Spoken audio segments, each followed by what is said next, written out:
Hey, so I wanted to come on and really share with you guys some heavy metal. Let's talk. Let's just chat about heavy metals. And I want to talk about some testing that I've been through this past few years, what the results were, and how this helped me figure out the root cause. So many things have happened to me medically this past 2 years, and I am a root cause kind of girl, and I've talked a little bit about that in the last few videos. If you've been with us for Wellness Month, hey, smart mouthies. But today, let's talk about the root cause, and I want to dive into heavy metal. So my hormone lady, which I talked to you about in another video, and she did not only the Dutch test, which I've covered, she did a ZRT test. Let me see if I can hold this up. Yeah, I don't think this gives any weird information. And it's a urine test, and you pee on these strips, you send it in, blah, blah. And she was really helping me deduce the root cause of why my thyroid had stopped functioning, why my adrenals had stopped functioning, why I was completely through early menopause. I am post menopause, and it happened within 4 months. Lucky me. And so we're digging, right? We're got to figure it out. So we did this heavy metal test, and it came back so shocking. So let me tell you, actually, so she sent it away, blah, blah, blah.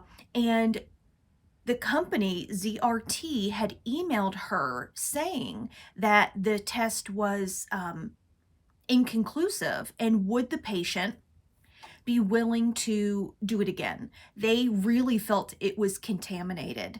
And so she, emails me, and she's like, would you be willing to do this again? They feel like it's contaminated because the results were so extreme. They felt like there was no way possible that the results could have been accurate of what I had sent in.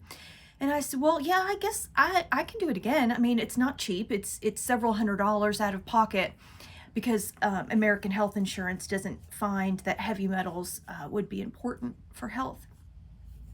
And it was so funny because she was like, she had contacted them back, and they were like, well, we just don't think it's possible. There's really some findings here that just doesn't make sense to us. And I finally was like, okay, well, what is it? Like, just give it to me. Like, I'll tell you what's real. And she'd come back and she said, your levels of bromine are showing bromine poisoning,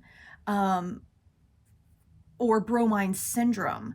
And so with a quick Google search, as we all can do, I was like, oh yeah, no, that's probably accurate. So she messaged back the company, and they finally released the results based on the information I gave to the hormone lady, which I'm giving to you right now. I have been exposed to bromine for 22 years. Now, let's pause on the story time, little education time. Holly likes to do education time. Any kind of toxin, there are 3 ways you can be toxic. One is consumption. You can eat it, drink it, lick it, and it can be absorbed into your system. And that's one way you can have toxicity.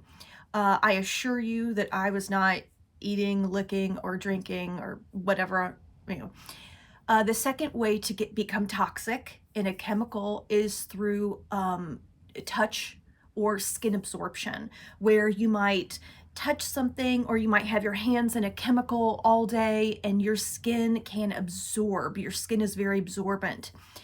So that's the second way. The third way, and the most potent way of toxicity, is inhalation. So what am I inhaling for 22 years? Yes, hair color, and it is bromine. So bromine is a dye molecule, or a color dye molecule. It can be used in fabrics. It can be used in, anything with the dyeing potential, not dying potential, but the color dyeing potential. So I'm not licking or touching, or I'm not licking or drinking hair color. And while I may be touching it, it's inadvertently. I always wear gloves.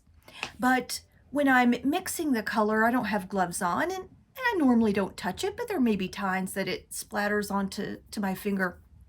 I always apply the hair color with gloves on and process that.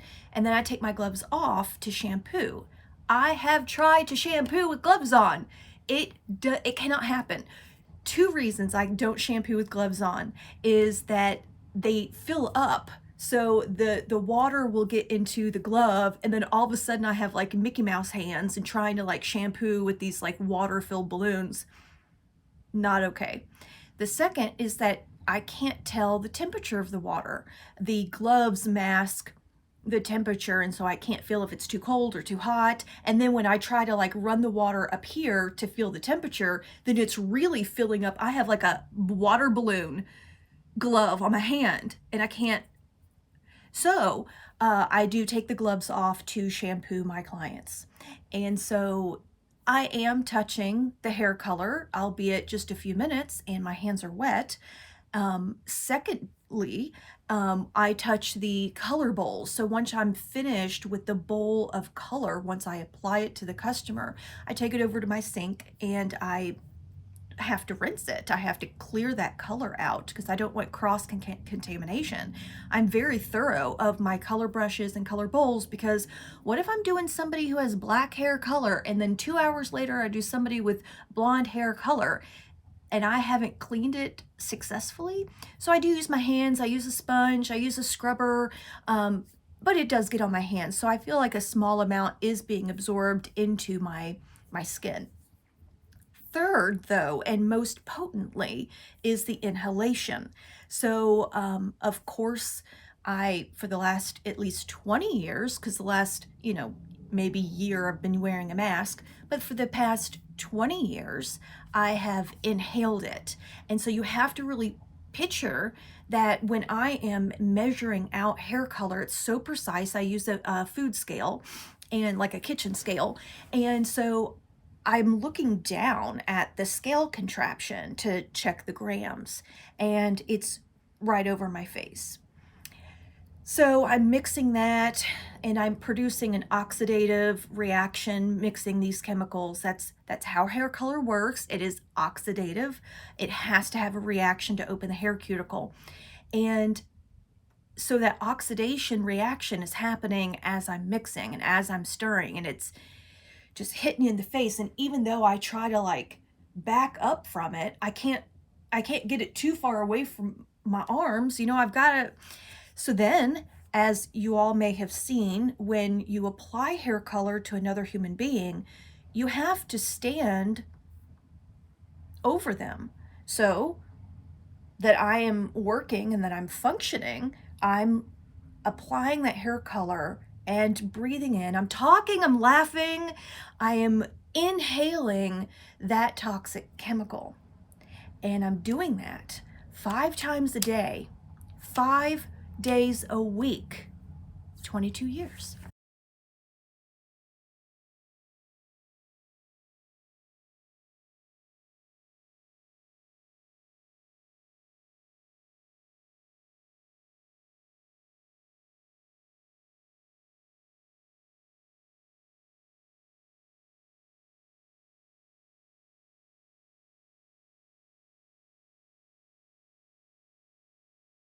So let me tell you the results. And they were shocked. They were so shocked that they questioned that it was contaminated. So here are the bromine. So the range, the normal range of toxic bromine in someone's system, they say, this testing laboratory says, could be between 700 and 4,800 grams, or like it's got this weird, however they're measuring, but it doesn't matter because the number is the number. Listen, the normal range is 700 to 4,800. I am at 10,895. 10,895.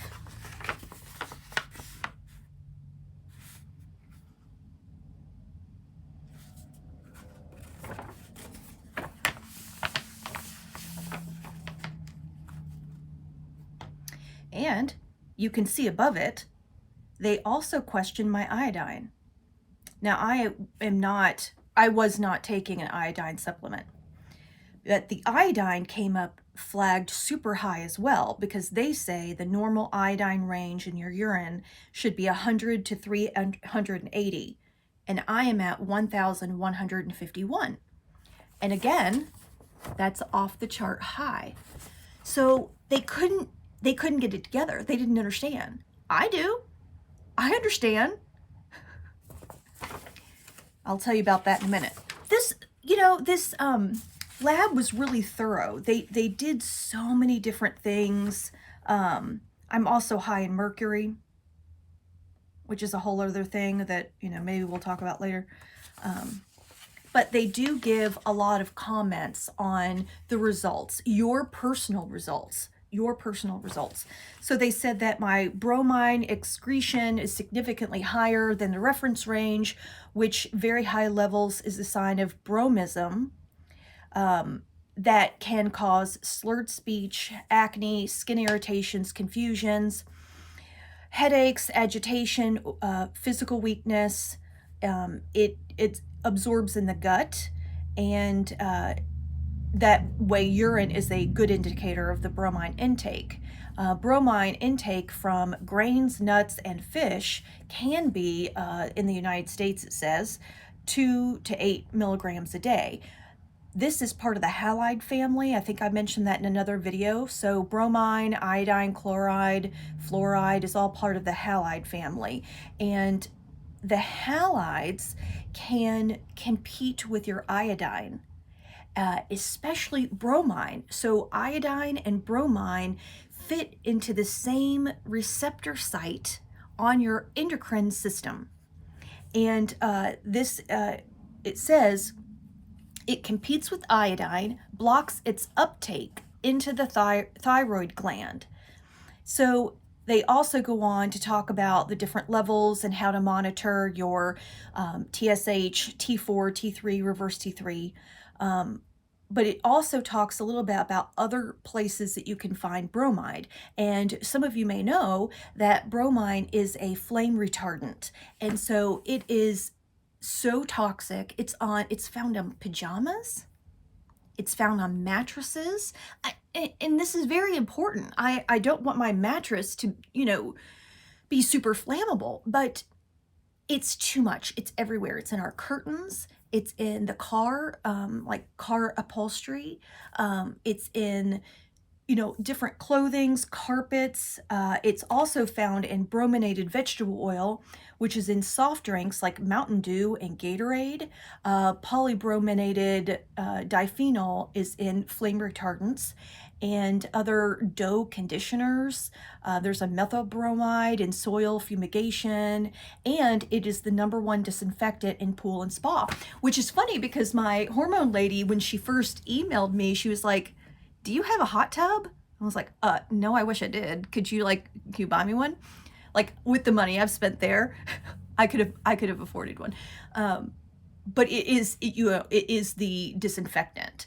And so with 2020 happening and me using so many different types of disinfectants and the high toxicity, massive toxicity, alarming toxicity, my body became very sensitive to external environmental toxins, which I talk a little bit about in this video in regard to switching all of my cleaning products in the hair salon, just because I got so sensitive to it.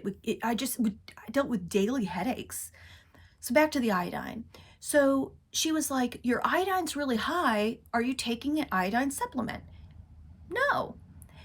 what was happening is that my iodine wasn't being able to sit down into the receptor sites because the bromine had been blocking it and it didn't start shutting down my endocrine system, but the lack of iodine is why my endocrine system started to shut down. It shut down one by one because you have different levels of iodine in different endocrine glands.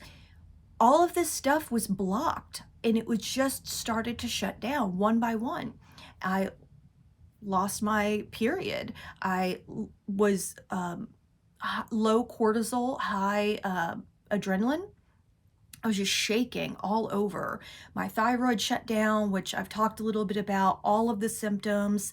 I ended up getting Hashimoto's because my body was confused about what was happening in my thyroid. And so it sent all of these soldiers to essentially kind of attack my thyroid because it didn't know what was going on. It needed to repair it in some way. So unfortunately, my hormone specialist lady was very confused on this high bromide and didn't know how to help me. And that's okay. This is she had never seen it this high. She was shocked. She didn't know what to do. Normally on a heavy metals test, other things come up high, but she was shocked about the bromide. I did find, and I'll link the doctor's name, I think it's Brownstein, below, that developed a flush for your bromine toxicity.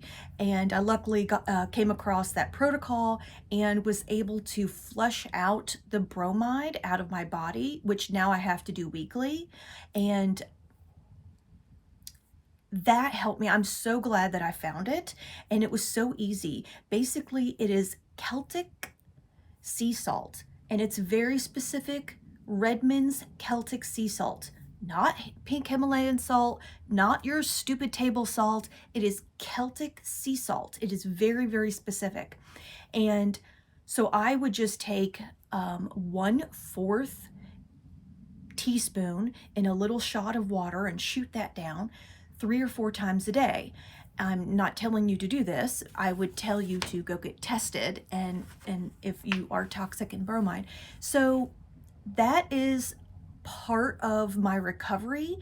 And now I have a place for the iodine that was just floating in my system, not being used. Now I've cleared the place for the iodine to sit down into the receptor site.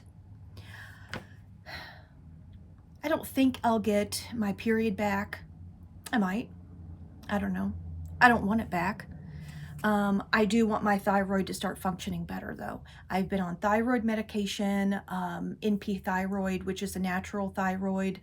I take selenium, which helps boost your thyroid function, and continuing to do these flushes. I have obviously cut back on my salon job, but I can't get out of it completely. I mean, it's what I do, I am looking for, opportunities to phase out within the next, 10 years of my job to hopefully be able to clear my system of this toxicity. I've also been doing lymphatic draining brushing, like dry brushing, on my lymph system. You can look that up here on YouTube. There's tons of videos about dry brushing.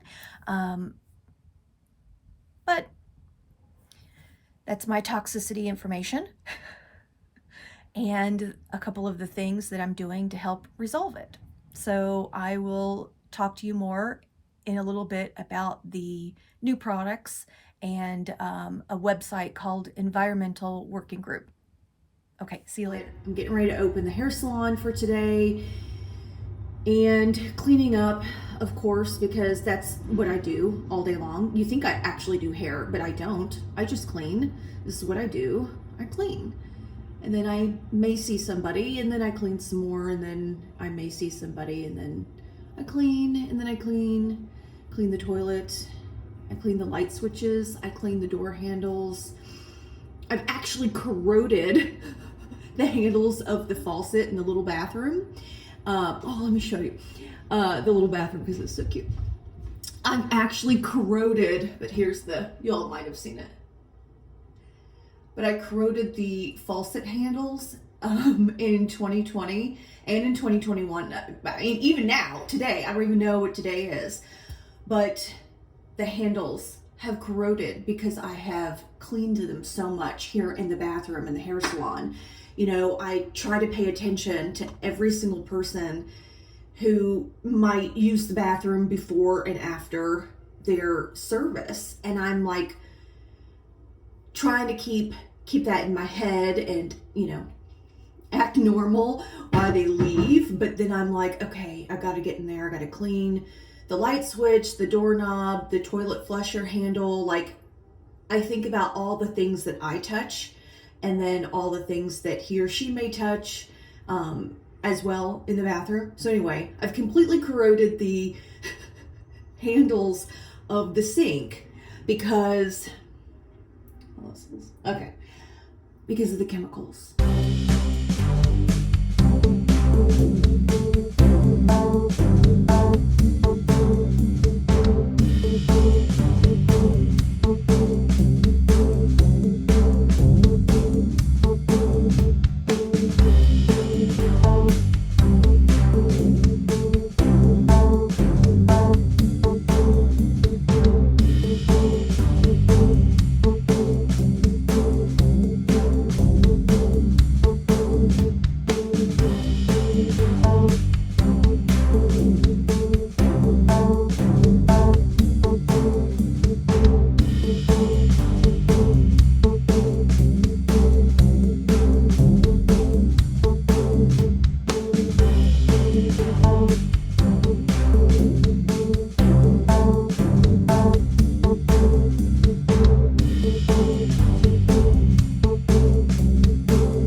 I was telling you, I changed out all of my cleaning products, and this is the product that I use. It's from Attitude. I don't know, they must really understand me because I have an attitude. But I get the all-purpose, I get the window and mirror, of course, for the hair salon. I even get the floor cleaner, but that's in like a big refillable jug, and I like to have it in a spray, so I just put it in another little thing. I still use Clorox for the bathroom toilet and for some things around the hair salon, of course, that just need to be, but I'm telling you, you guys, this gets it. Like, this gets it done. This is my new favorite cleaner. As a hairdresser, I have so much products to like get off. I have to get stuff off. So my chair actually is a huge thing that I usually have a lot of trouble with hairspray buildup. Hairspray buildup gets sticky and then it dries down and like adheres to it, even though, you know, my hair salon chairs were very expensive. You don't even know, you don't want to know how much they cost. But I've been using this all-purpose cleaner from Attitude. They don't know who I am. But I'll spray it on the back of the chair. So this usually gets really, really corroded. It actually will turn kind of white. You'll have been there where you like did too much hairspray and you've got like white buildup in your hair. Well, could you imagine the back of my chair after a day, after a week, after a month? This has something, and I don't know if it's maybe the citrus. It just eats it.